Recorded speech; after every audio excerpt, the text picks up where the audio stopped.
Mga players na walang kontrata, walang assurance na i-renew ng management at yung iba naman na i-trade pero di pinag-sign ng kanilang team na lilipatan sana. Yung iba naman ayaw na maglaro sa kanilang mother team at gusto nang ma-trade. Sila po yung pinaghalo-halong players na nasa ating listahan na nakahanger pa ang PBA career. Sino-sino kaya ang mga to? At gaano kaliit o gaano kalaki ang chance na makakapaglaro sila ulit? Bakit nangyari to? Huwag na nating patagalin.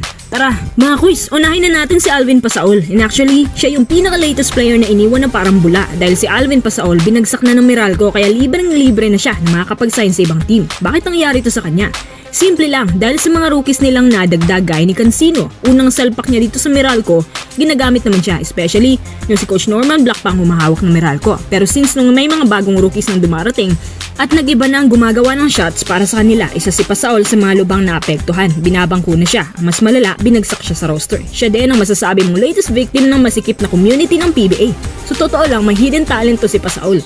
Shooter yan kahit sa 3-point field. May jumpers din yan, magaling dumepensa, isang undersized na pwede maging big man na kaya ding lumaro ng 4 at gwardya, mabilis, may handling, para siyang kabataan ni Bo Belga.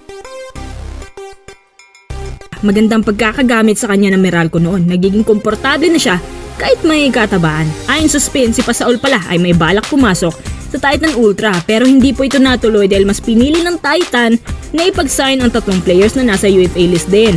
At yung pinag-sign nila, yung sobrang injury prone na at walang balak gamitin. At dito na naman na wrong move ang Titan. Imbes na dapat si Pasaol sana ipag-sign nila para dagdag puwersa sa ilalim, sayang, ano magagawa natin? Pero ayon sa mga rumors, malaki daw ang possibility na sa MPBL na to maglalaro sa mga susunod na buwan, kundi ako nagkakamali sa Pampanga Lanterns daw. Pangalawa, yung kasama ni Pasaol na si Jolo Mendoza. Isa siya sa pinaka-underrated guard sa PBA. Tahimik, pero kapag nakabanat may bubuga naman.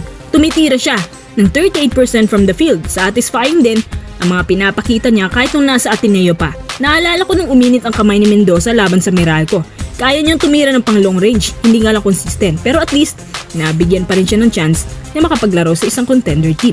Sa ngayon, wala pa naman akong balita kung maglalaro din ba siya sa MPBL. Pero sana may kumuha pa sa kanya kasi hindi pa niya naipapakita sa lahat ang totoong abilities niya.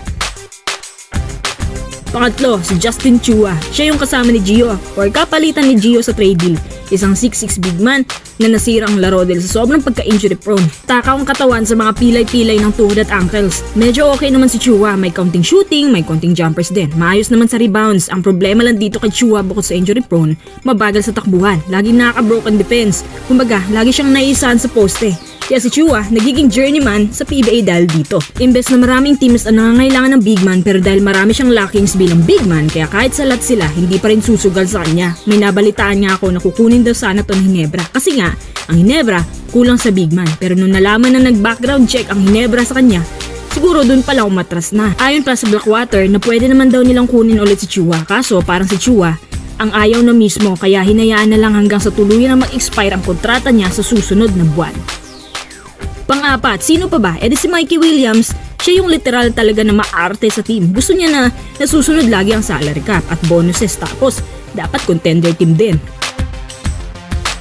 Ayon sa Converge, malapit na raw sana yun. Kaso may dagdag pa ito si Mikey. Nagmamalabis. Ay nako, nakakasawa ng pag-usapan niya.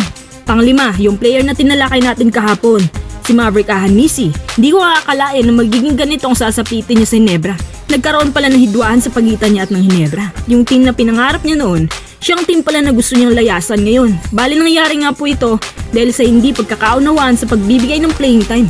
At ang sabi pa niya, sumusunod lang naman daw siya sa vocal players ng Ginebra. Sinusubukan lang din daw niya maging tahimik at sumunod sa gusto nila. So medyo cryptic yung sinabi niya, diba? Anyway, gaya ng sabi natin si Ahanisi ay nagpapatrade na.